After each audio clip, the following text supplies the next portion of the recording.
My body is the earth, and the earth is a tortured effigy.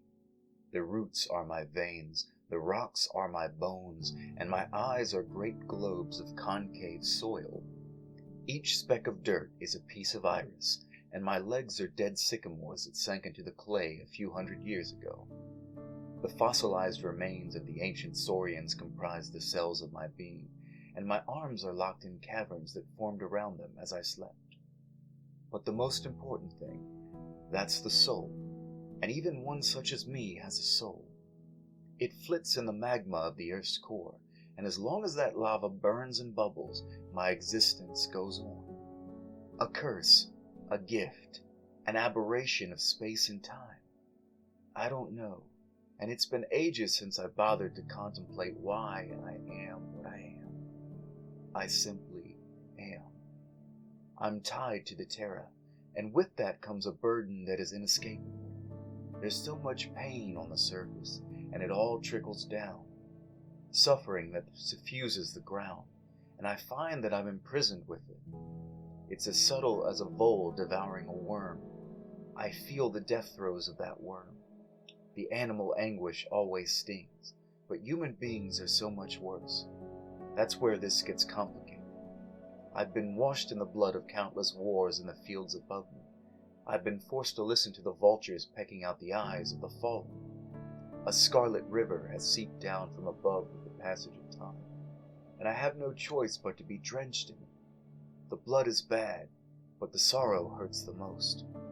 I've soaked up the tears of soldiers with gut wounds while they writhe for mercy, calling for a mother that is many miles gone. I've felt the pitter-patter of little child feet, alone, forgotten, and vulnerable in the chill of the night.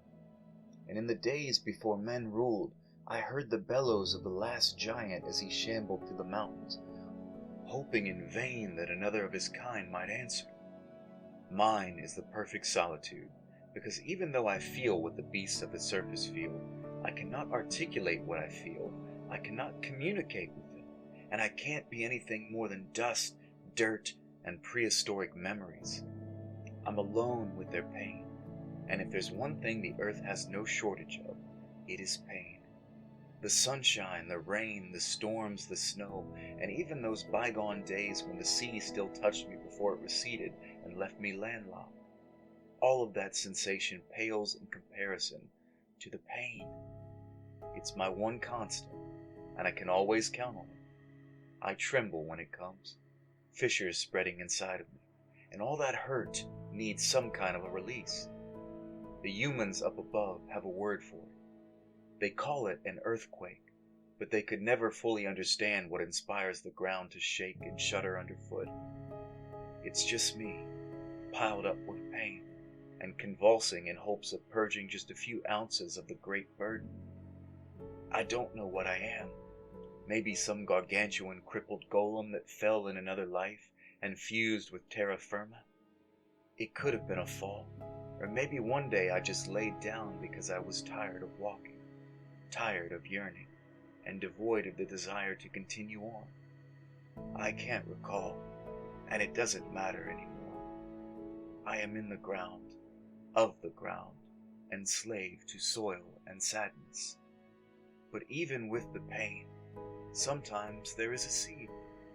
It is slow, and it takes time, but green sprouts ascend, vines curl through the dirt, and new life breaks the surface, blooming and beautiful. And from the gaping aperture that is my empty ribcage, flowers sometimes manage to emerge. I think they come from what is left of my heart, and that reminds me that in a world of pain, there is growth. It's hard like granite, jagged like bedrock, and sometimes it burns just like the magma way down deep, but that growth is worth it. I wouldn't want it any other way. Spring is the best time, because the birds sing, the bees buzz, and all the world is scurrying and alive right above me. I feel all of that, and it makes me think that feeling isn't so bad. I am buried, and a beast such as I has no need to rise again.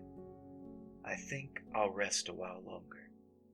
What's another few thousand years but a blink of lazy sinkhole eyes? The pain will come again in time, but so will the posies.